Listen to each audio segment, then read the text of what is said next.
Bueno, hola a todas y a todos. Este es el tercer video de una serie de videos acerca de cómo comparar secuencias biológicas, que viene a partir del capítulo 5 del libro Bioinformatics Algorithms and Active Learning Approach. Y en particular en este tercer video vamos a hablar del problema del turista en Manhattan. Bueno, si requieren más información, buscan más información, pues pueden acceder al link que está acá. De todas maneras, en todos los videos dejo la información de los links y bueno, las referencias pues debajo en la descripción del video. Bueno, de forma breve describo desde qué va el libro. Esto ya lo he mencionado en anteriores videos, entonces por eso lo menciono rápidamente también en este. Y pues Bioinformatics Algorithms es un libro en el cual se abarcan temas de algoritmos enfocados a resolver problemas de bioinformática. Bueno, si quieren más información, nuevamente acá está el link y en este segundo link que está acá abajo, pues pueden encontrar información más completa acerca del capítulo número 5. Entonces, para entrar en contexto de lo que veníamos también hablando en el video anterior, pues estábamos alineando secuencias, ¿no? Entonces, pues decíamos que por cada match iba a aumentar en uno el score. Y por último nos preguntamos cómo podemos mejorar aún más el score entre dos secuencias, entre el alineamiento de dos secuencias, quiero decir. Entonces, pues surgía esa pregunta y la respuesta pues sería como obteniendo la subsecuencia más larga entre dos secuencias. Cada que lo que estamos alineando y encontremos la subsecuencia más larga entre estas dos secuencias, vamos a obtener el mayor score. Pero entonces aquí también surge otra pregunta y es como ¿qué es una subsecuencia? Entonces, una subsecuencia es una secuencia que se puede derivar de una secuencia, ya lo vemos con más detalle, eliminando caracteres o añadiendo espacios sin cambiar el orden de los elementos. Entonces, supongamos que tenemos la secuencia A, B, C, D y E. Es una secuencia de 5 caracteres y nosotros podemos sacar subsecuencias, por ejemplo, de 3 caracteres. Entonces podríamos tomar A, podríamos tomar B, saltarnos C y tomar D, por ejemplo. También podríamos tomar B, C y D.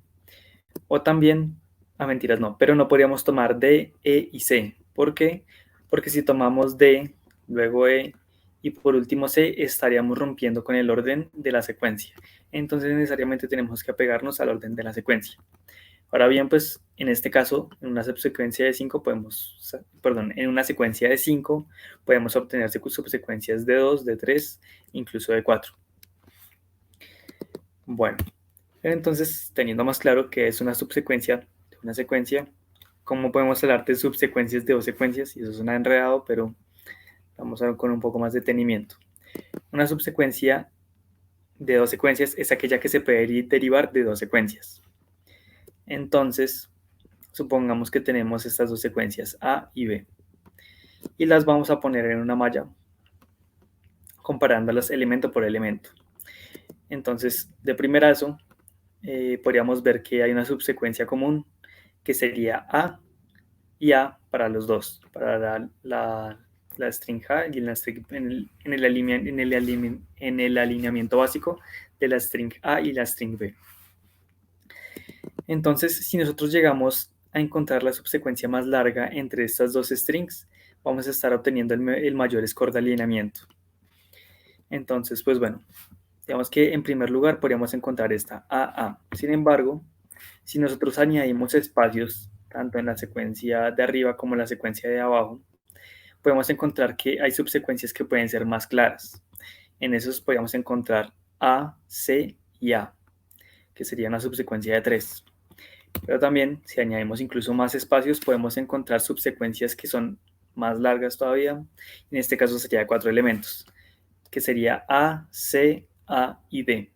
Esa sería la subsecuencia más larga que podemos encontrar por esta forma. Sin embargo, no necesariamente puede haber una única subsecuencia más larga.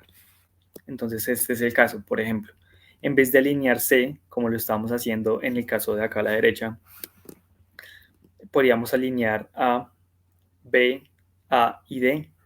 Y nuevamente tendríamos una subsecuencia alineada de 4 de longitud. O sea, bueno, en este caso tendría un score de 4. Sin embargo, pues es bueno notar que, bueno, ya notar que en este caso, en este segundo caso del alineamiento que estamos viendo a la izquierda, si bien encontramos una subsecuencia también de 4, que es de la más extensa posible, tenemos un problema y es que estamos haciendo una mayor cantidad de pasos. Entonces, pues aquí también pasamos el problema de cómo obtener un subscore más grande a cómo obtener una secuencia más extensa entre dos secuencias. Entonces, pues para eso podríamos diseñar un algoritmo que encuentre la subsecuencia más extensa en el alineamiento de dos secuencias ordenadas. Y pues ojalá con la menor cantidad de pasos posible. Entonces, pues este algoritmo, por lo tanto, debería tener un input de dos strings, o sea, dos cadenas de caracteres que vamos a comparar, y el output que va a generar es la secuencia más larga entre ambas secuencias. Ese sería como el trabajo que tiene que hacer nuestro algoritmo. Y bueno, saltándonos un poco un tema que está muy relacionado, entonces estamos saltando el problema del turista de Manhattan. Entonces se plantea, sé que esta diapositiva tiene un montón de texto, pero pues es importante mencionarlo. Entonces, en primer lugar, decimos que un turista de Midtown Manhattan desea ver tantos lugares de interés como sea posible en su camino desde la esquina 59 de la calle 59 como en Avenida Octava hasta la esquina 42 de la calle 42 con la Avenida Tercera. Entonces, ¿qué quiere decir? Que comienza desde este punto acá arriba, a la izquierda, y desea bajar hasta este punto abajo a la derecha. Entonces, va de esquina a esquina. Y el problema es que cuenta con poco tiempo. Entonces, solo puede moverse, o sea, solo puede hacer un camino, no se puede volver. Y esto implica que solo se puede mover hacia abajo y a la derecha. Entonces, pues esto puede hacer que, o sea, este patrón de movimiento favorece, o más bien permite, que pueda generar muchos caminos. O sea, bien podría coger desde esta esquina y coger directo derecho hasta acá abajo y luego bajar, o ni siquiera girar a la derecha en principio, sino pues bajar. Pero la cuestión es que se tiene que priorizar que pase por las calles donde hay un mayor número pues, de lugares de interés. Entonces, pues aquí es donde sale y surge el problema del turista Manhattan, que es un desafío para encontrar el camino en donde visite la mayor cantidad de lugares posibles. Entonces, esto se puede, digamos que, llevar a una gráfica, en una cuadrícula específicamente, donde podemos ver, digamos que el turista se encuentra en alguno de los nodos y se puede desplazar a través de los bordes. Cada uno de estos bordes que están sombreados y tienen un número encima representan una atracción. Entonces, por ejemplo, este borde tiene un peso de 1, este también de 1, pero por ejemplo también hay otros bordes que tienen un peso de 2, como es el que está acá abajo. Entonces, se podría priorizar una mayor cantidad, el paso, digamos, por una mayor cantidad de bordes, o también se podría priorizar el paso por una mayor cantidad de bordes con un mayor peso, por ejemplo. Bueno, suponiendo que hubiera más de mayor peso en el mapa. Lo importante es que al final, cuando llegue a la esquina de acá abajo, pues tenga el mayor score posible. O sea, sí que o sea, que cada uno de estos pues haya sumado la mayor cantidad posible. Entonces, supongamos que cada calle o borde tiene un número de atracciones asignado. Y entonces, pues quiere decir que cada uno de estos números va a sumar un determinado puntaje. Entonces, si el turista parte desde esta esquina superior hacia abajo, por ejemplo, o sea, si el primer movimiento es hacia abajo, va a sumar un score de 1. Y si después va a la derecha, va a sumar un score de 3, que en total va a ser 4 hasta este punto. Pero bueno, entonces es la manera que se va a ir moviendo. Pero entonces, ¿cuál es el camino con mayor score desde el círculo desde el círculo azul hasta el círculo rojo? Pues sigue siendo la pregunta. Entonces, en principio, ¿será viable hacer un algoritmo de fuerza bruta? Es decir, que evalúe todos los caminos posibles. Ya el primerazo, les adelanto, eso tomaría mucho tiempo y también recursos computacionales, entonces podríamos irlo descartando. ¿Qué podríamos hacer entonces? Hacer un algoritmo, bueno, hacer uso de un algoritmo que tome el mejor caso por cada intersección. Entonces, por ejemplo, en este primer punto que está acá arriba, tiene dos opciones. Tiene la opción de bajar hacia abajo, de hecho de ir hacia abajo, y eso le va a dar un score de 1, o tomar el camino a la derecha y esto le va a dar un score de 3. Entonces, si tomamos este algoritmo, es decir, por cada intersección vamos a tomar la mejor opción, pues este sería el siguiente resultado. Entonces nos iríamos desde el primer punto hasta la cuarta columna, y luego comenzaríamos a bajar, nuevamente a la derecha y a bajar, y tendríamos un score de 23. Esta es una solución muy rápida, pero es la mejor, porque también podríamos plantearlo de la siguiente manera. Supongamos que partimos de la opción 0, 0 y queremos ir al nodo 1, 1, o sea, la intersección entre la columna 1 columna 1 y fila 1. Para llegar a este punto tenemos dos opciones.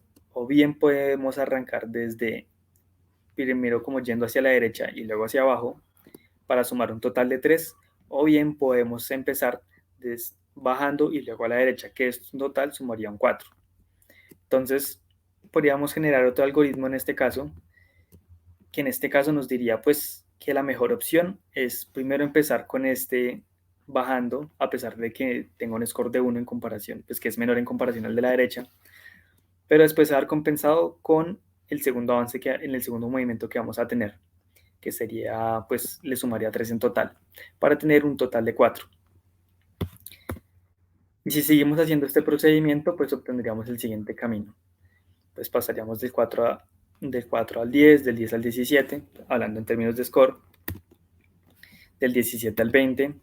Sin embargo, aquí hay un problema y es que no necesariamente tenemos que avanzar todos en diagonal, ¿no? O sea, en dado caso de que sea más provechoso bajar que avanzar en diagonal, pues entonces se prefiere bajar bueno, sí, es la decisión que se tomó en este caso. Entonces se pasó de 17 a 22, de 22 a 30, 32, de 30 a 32 y 32 a 34.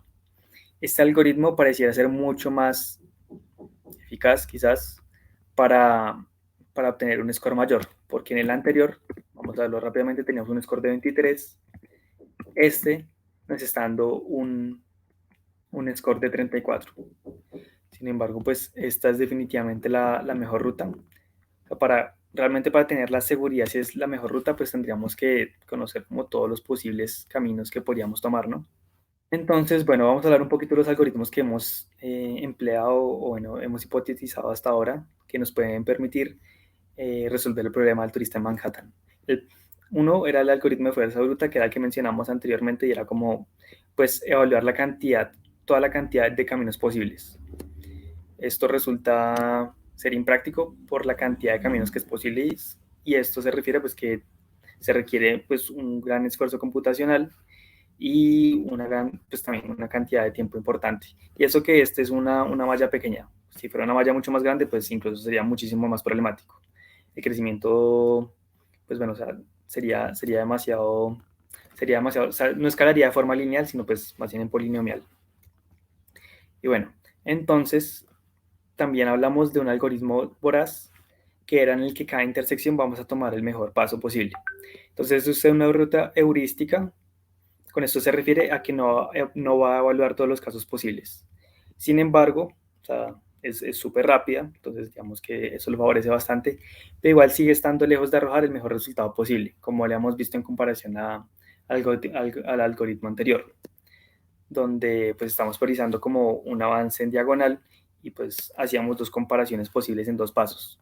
Entonces nos dimos cuenta que con el algoritmo Horas nuestro puntaje era 24 y con el otro algoritmo había sido 33-34. Pero entonces este todavía se sigue quedando corto. Entonces, pues bueno, surge la pregunta como, o sea, sigue surgiendo la pregunta, o sea, como qué algoritmo es el que podemos utilizar. Además, a esto se le agrega otro problema y es que Manhattan no es una cuadrícula perfecta. Entonces tiene diferentes diagonales que pueden conectar a un mismo nodo, por ejemplo.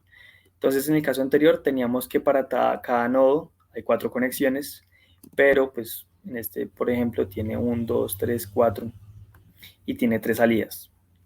Entonces, por esto decimos que la cuadrícula, o más bien como las calles de Manhattan, no son un grafo como una cuadrícula perfecta, sino es un gráfico es un grafo, perdón, acíclico dirigido. Entonces se dice que es acíclico porque no tiene ciclos, es decir, no tienen líneas que estén haciendo un ciclo como un loop, un círculo. Bueno. Y en segundo lugar, no tiene, tiene bordes en una dirección. Entonces todos los bordes que son los que surgen de cada nodo, pues tienen una flecha que están indicando una direccionalidad. Por lo tanto, pues uno no se podría devolver por esos bordes. Entonces, por eso decimos eh, que las calles de Manhattan o como el grafo de Manhattan no es un grafo, es un grafo acíclico dirigido. Y por eso se resume como TAG. Entonces, bueno, sigue estando nuestra pregunta de fondo y además ahora tenemos que agregarle que estamos hablando ya no estamos hablando de una cuadrícula, sino estamos hablando de un grafo acíclico dirigido. Entonces se resume cómo encontrar el camino más corto entre dos nodos en un grafo acíclico dirigido con bordes ponderados. Con bordes ponderados se refiere pues que cada uno de los bordes o cada una de las calles tiene un score diferente o puede tener un score diferente. Y bueno, esto lo vamos a ver más adelante, entonces hasta acá dejamos este tercer video.